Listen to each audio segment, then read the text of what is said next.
Hi everyone, this is sudhakar bogam. Welcome to Tuts. Last వీడియోలో జావాస్క్రిప్ట్లో looping statements గురించి చూసాం. ఈ వీడియోలో జావాస్క్రిప్ట్లో అరే గురించి నేను క్లియర్గా ఎక్స్ప్లెయిన్ చేస్తాను. వీడియోని స్కిప్ చేయకుండా వరకు చూడండి, మీకు ఈజీగా నడుస్తుంది. ఓకే, మీరు ఎక్కడైనా డిగ్రీ ఎగ్జామ్స్లో కానీ బీటెక్ ఎగ్జామ్స్లో కానీ వెబ్ టెక్నాలజీలో అరేస్ పైన కంపల్సరీగా లాంగ్ క్వశ్చన్ అడుగుతూ ఉంటాడు. వీడియోని స్టార్ట్ చేసే ముందు మన ఛానల్ ఎవరైతే కొత్తగా చూస్తున్నట్లయితే వెంటనే సబ్స్క్రైబ్ చేసుకుని పక్కన బెల్ ఐకాన్ ఉంటుంది, అందులో ఆల్ సెలెక్ట్ చేసినట్లయితే మనం అప్లోడ్ చేసే వీడియోస్ ముందుగా మీకు నోటిఫికేషన్ వస్తూ ఉంటుంది. అలాగే మీ ఫ్రెండ్స్కి షేర్ చేయండి. వీడియో చూసిన తర్వాత ఒక లైక్ కామెంట్ అయితే కంపల్సరీ చేయండి. మరి ఇక్కడ వాట్ ఈజ్ అరే? మనకు సి లాంగ్వేజ్లో సి ప్లస్ జావాలో కూడా మనకు అరేస్ అనేవి ఉన్నాయి. సేమ్ ఇక్కడ కూడా అరే అంటే సేమ్ మీనింగ్. అరే మనకి ఎప్పుడు రిక్వైర్డ్ అవుతుంది అంటే, ఫర్ ఎగ్జాంపుల్గా ఒక వేరియబుల్ మనం సింగిల్ వాల్యూ స్టోర్ చేయాలంటే ఒక డేటా టైప్ యూజ్ చేస్తాం. ఫర్ ఎగ్జాంపుల్గా ఇంట్ ఎక్స్. ఆ ఎక్స్ అనే వేరియబుల్ ఎన్ని వాల్యూస్ స్టోర్ చేయొచ్చు అంటే సింగిల్ వాల్యూ స్టోర్ చేయొచ్చు. ఇన్ కేస్ సింగిల్ వేరియబుల్లో more than one value store చేయాల్సి వచ్చినప్పుడు, అవి కూడా సిమిలర్ టైప్ ఆఫ్ వాల్యూస్, అటువంటి సిచ్యువేషన్లో go for arrays. So array use చేసి సింగిల్ వేరియబుల్లో కలెక్షన్ ఆఫ్ వాల్యూస్ని స్టోర్ చేయొచ్చు, కలెక్షన్ ఆఫ్ ఎలిమెంట్స్ని స్టోర్ చేయొచ్చు, అవి కూడా సిమిలర్ టైప్. క్లియర్? మనం డేటా టైప్స్ యూజ్ చేసి ఏమవుతుంది అంటే, ఒక వేరియబుల్ డిక్లేర్ చేస్తే అందులో సింగిల్ వాల్యూ మాత్రమే స్టోర్ అవుతుంది.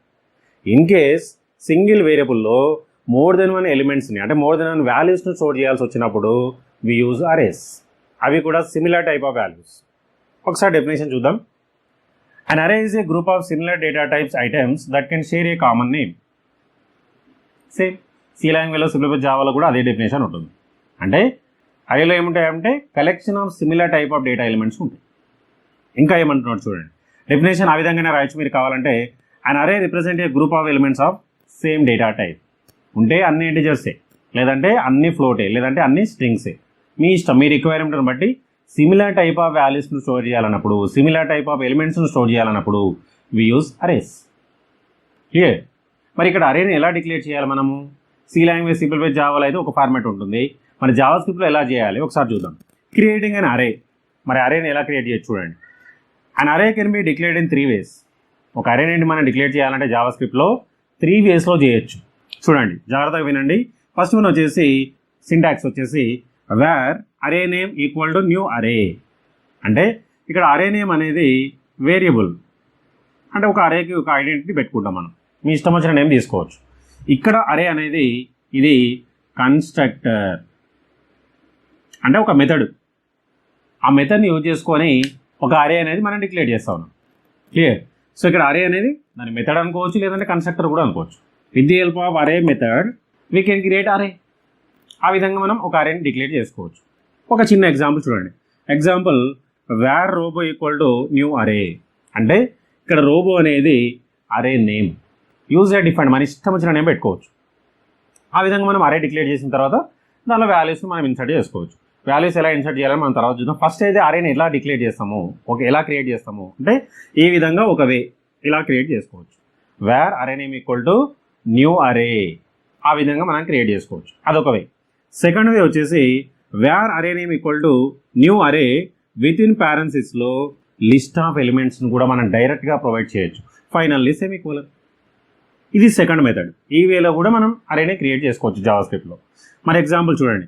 Wear robo equal to new array with in పారెన్సిస్లో ఇక్కడ చూడండి, డబుల్ కొటేషన్లో Nehal comma, Vedansh comma, Vivaan comma, మీ ఇష్టం ఎన్ని వాల్యూస్ అయినా ఇన్సర్ట్ చేసుకోవచ్చు. అది కూడా సిమిలర్ టైప్ ఆఫ్, అది కూడా మనం సిమిలర్ టైప్ ఇన్సర్ట్ చేయాలి.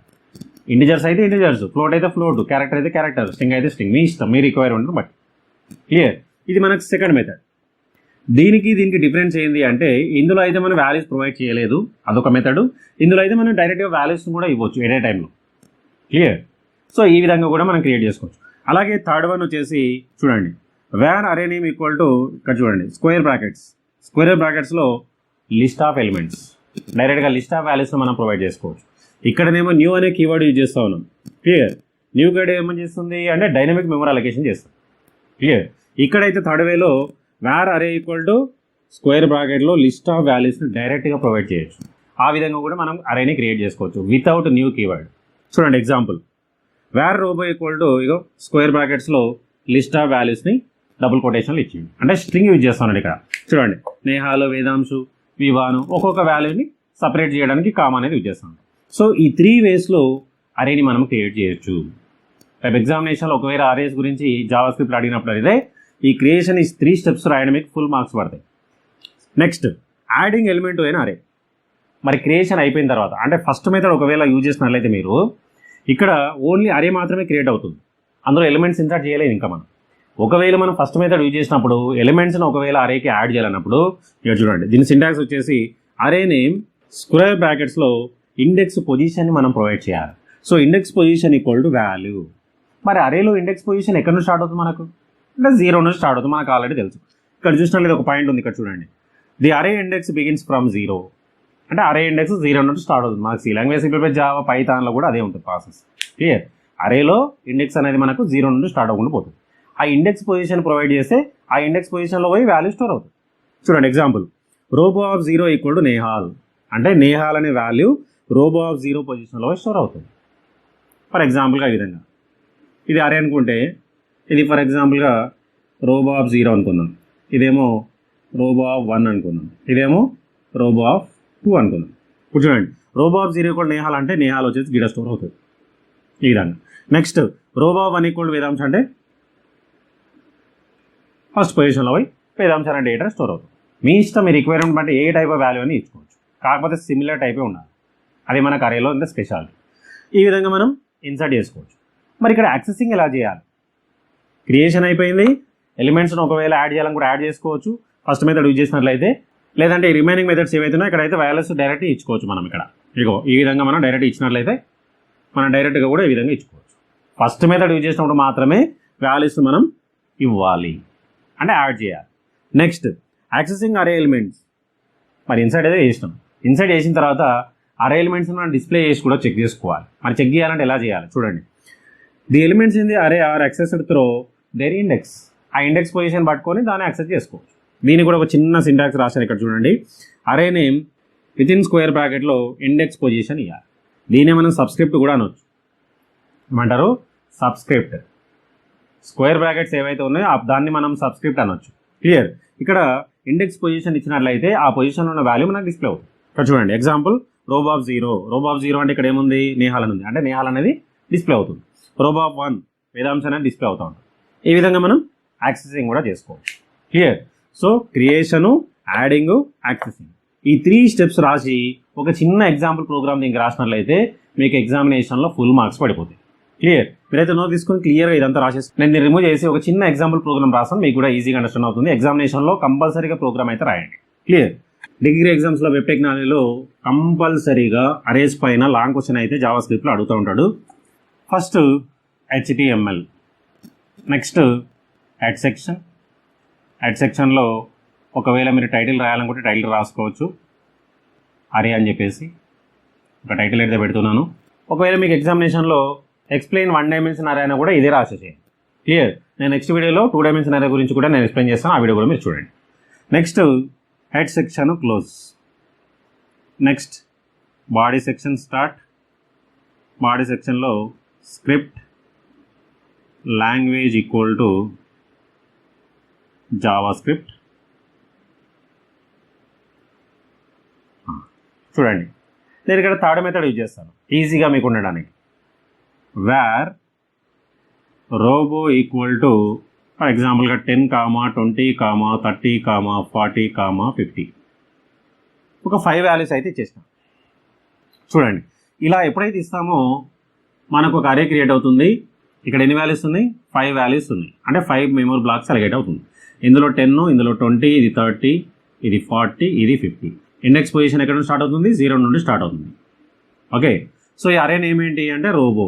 సో ఇది రోబో ఆఫ్ 0, ఇది రోబో ఆఫ్ 1 అండ్ ఫైనల్గా ఇక్కడ రోబో ఆఫ్ 4. ఈ విధంగా మనకి వెళ్ళిపోతాం. చూడండి, ఇలా రాసినట్టయితే మనకి ఈ మెమరీ అనేది సిస్టంలో అలగేట్ అవుతుంది. నెక్స్ట్ ఏంటి? డిస్ప్లే చేసి మనం చెక్ చేసుకోవాలి. మరి చెక్ చేయాలంటే ఎలా? ఇందాక చెప్పుకున్నాం, ఈ వాల్యూని మనం డిస్ప్లే చేయాలంటే ఈ వాల్యూ పొజిషన్ అనేది 0. అరే నేమ్ ఏంటి? రోబో. సో రోబో ఆఫ్ 0 అంటే మనకి 10 వస్తుంది, రోబో ఆఫ్ 1 అంటే 20 వస్తుంది. ఆ విధంగా మనం డిస్ప్లే చేసి చూసుకోవాలి. మరి ఇక్కడ ఎన్ని డిస్ప్లే స్టేట్మెంట్స్ రాయాలి? 5 రాయాలి. ఒకవేళ 10 ఉంటే 10 రాయాలి, 1 lakh ఉంటే 1 lakh రాయాలి. అంటే ఇక్కడ ఏమవుతుంది? రిపిటేషన్ అయితే ఉంది. సో ఆ రిపిటేషన్ రిమూవ్ చేయడానికి మనకు లూప్స్, ఏదో ఒక లూప్ యూజ్ చేసి మనం డిస్ప్లే చేసేద్దాం. ఫర్ ఎగ్జాంపుల్ నేను ఫర్ లూప్ యూజ్ చేస్తాను. ఇక్కడ ఫర్ లూప్ రిపీట్ అవ్వాలంటే వేరియబుల్ కావాలి. ఇక్కడే డైరెక్ట్గా డిక్లేర్ చేస్తున్న variable where I equal to index ఎక్కడ నుంచి స్టార్ట్ అవుతుంది? 0 నుంచి స్టార్ట్ అవుతుంది. ఇక్కడ దాకా పోవాలి, 4 దాకా పోవాలి. ఇక్కడ మనకు వాల్యూస్ తెలుసు కాబట్టి మనం డైరెక్ట్గా 4 అని ఇవ్వచ్చు. ఒకవేళ వాల్యూస్ తెలియకపోతే ఆ అరే యొక్క లెంత్ని ఫైండ్ అవుట్ చేసి అరే లెంత్ను ఫైండ్ అవుట్ చేసి ఆ లెంత్ను బేస్ చేసుకొని లూప్ అనేది రిపీట్ అవ్వాలి. ఇక్కడ అరే మనకు లాస్ట్లో 4 అని ఉంది కాబట్టి మనం డైరెక్ట్గా రాసేసుకోవచ్చు. ఒకవేళ అరే సైజ్ మనకు తెలియకపోతే లెంత్ అనే ఫంక్షన్ ఉంటుంది, ఆ లెంత్ అనే ఫంక్షన్ యూజ్ చేసుకొని అరే లెంత్ని కూడా మనం ఫైండ్ అవుట్ చేయొచ్చు. ఇక్కడ చూడండి. సో ఇక్కడ ఒకవేళ మనం లెంత్ ఫంక్షన్ యూజ్ చేసినట్లయితే లెస్ దాన్ అరే నేమ్ ఏంటి ఇక్కడ రోబో డాట్ లెంత్ అని మీరు రాసుకోవచ్చు. దీన్ని ఇక్కడ అరే మనకు తెలుసు కాబట్టి ఎండ్ పొజిషను డైరెక్ట్గా 4 అని కూడా రాసుకోవచ్చు. అంటే ఇప్పుడు i = 0 నుంచి స్టార్ట్ అవుతుంది, 4 దాకా ట్రూ అవుతుంది కండిషన్. ఒకవేళ అరే సైజ్ మనకు తెలియకపోతే ఈ స్టేట్మెంట్ రాయాలి మీరు. సో రోబో డాట్ లెంత్ అని రాసుకుంటాం. Next i++. ఇంకేమన్నా డిస్ప్లే చేయాలంటే అలర్ట్ బాక్స్ అనే యూజ్ చేయండి, లేదంటే డాక్యుమెంట్ డాట్ రైటల్ అని రాజీ. నేను ఇక్కడ డాక్యుమెంట్ డాట్ రైటల్ అని రాస్తాను. డాక్యుమెంట్ డాట్ రైటల్ అని దేని డిస్ప్లే చేయాలి 10 డిస్ప్లే చేయాలి. 10 అంటే ఏంది ఇక్కడ రోబో ఆఫ్ 0 అనేది దీని మీద డిపెండ్ అయి ఉంది, i మీద డిపెండ్ అయింది. ఇంతే సింపుల్. ఒకవేళ కట్సన్ ఎక్స్టర్నల్కి వెళ్ళాలంటే బిఆర్ ట్యాగ్ యూజ్ చేయండి, లేదంటే అక్కడ పక్కనే వచ్చేస్తూ ఉంటుంది. ఇంతే. For loop close. Next script close, body tag close, HTML close. చూడండి ఇక్కడ దాకా అయితే మనకి ఏ ప్రాబ్లం లేదు. నెక్స్ట్ i వాల్యూ ఎంత 0 అయింది. Condition checking. Robo dot length అంటే రోబోలో ఎన్ని ఉన్నాయి వాల్యూస్ 1 2 3 4 5. అంటే ఇక్కడ మనకి ఏమొస్తుంది అవుట్పుట్ అంటే 5 వస్తుంది. అందుకే నేను ఇక్కడ ఈక్వల్ పెట్టలేదు. అంటే ఈ కండిషన్ ఎక్కడి వరకు ట్రూ అవుతుంది అంటే 4 వరకు ట్రూ అవుతుంది. 5 అయినప్పుడు కండిషన్ ఫాల్స్ అవుతుంది. క్లియర్. మీరు ఇలా రాస్తే ఈ విధంగా వస్తుంది. ఒకవేళ మనం ఇది రాసినాం అనుకోండి i ≤ 4 దాకా మనకు ట్రూ అవుతుంది. సో కండిషన్ అయితే ట్రూ అయింది కాబట్టి బ్లాక్ ఎంట్రీ. బ్లాక్లో ఏముంది ఇక్కడ నుంచి ఇక్కడ వరకు డాక్యుమెంట్ డాట్ రైటల్ అండ్ రోబో ఆఫ్ i అంటే మనకు 0 కాబట్టి రోబో ఆఫ్ 0 అంటే మనకు 10 వస్తుంది అవుట్పుట్ వచ్చేసి 10. ఇంకేమైనా ఉన్నాయి ఇందులో ఏం లేవు కాబట్టి i value increase by 1. i ఇందాక మనకు 0 దగ్గర ఉండే, ఇప్పుడు ఏమవుతుంది 1 దగ్గరికి వెళ్తుంది. Again condition checking. i <4 వరకు ట్రూనే. సో కాబట్టి కండిషన్ ట్రూ అవుతుంది, మళ్ళీ 20 వస్తుంది. Next i value 2 30. నెక్స్ట్ 3 అవుతుంది, 4 అవుతుంది, 5 ఎప్పుడైతే అవుతుందో కండిషన్ ఫాల్స్. ఇంతే సింపుల్. ఈ విధంగా మనము జావాస్క్రిప్ట్లో అరేస్ని ఇంప్లిమెంటేషన్ చేసుకోవచ్చు. ఓకే, మీరైతే నోట్ తీసుకొని క్లియర్గా ఈ ప్రోగ్రామ్ కూడా రాసేసుకోండి. ఎగ్జామినేషన్లో అరేస్ గురించి అడిగినట్లయితే ఇందాక చెప్పుకున్న డెఫినేషన్స్, ఆ క్రియేషను, యాడింగ్, యాక్సెసింగ్, అట్లనే ఈ ప్రోగ్రామ్ కూడా రాసినట్లయితే మీకు ఫుల్ మార్క్స్ పడిపోతుంది. క్లియర్. ఈ వీడియోలో మీకు ఏమైనా డౌట్స్ ఉంటే కామెంట్ సెక్షన్లో కామెంట్ చేయండి, నేను నాకు రిప్లై ఇస్తాను. అట్లనే వీడియోని ఫ్రెండ్స్ కూడా షేర్ చేయండి, వాళ్ళకు యూస్ఫుల్ అవుతుంది. నెక్స్ట్ మళ్ళీ కలుద్దాం. So thanks for watching. Like చేసి subscribe my channel. Thank you.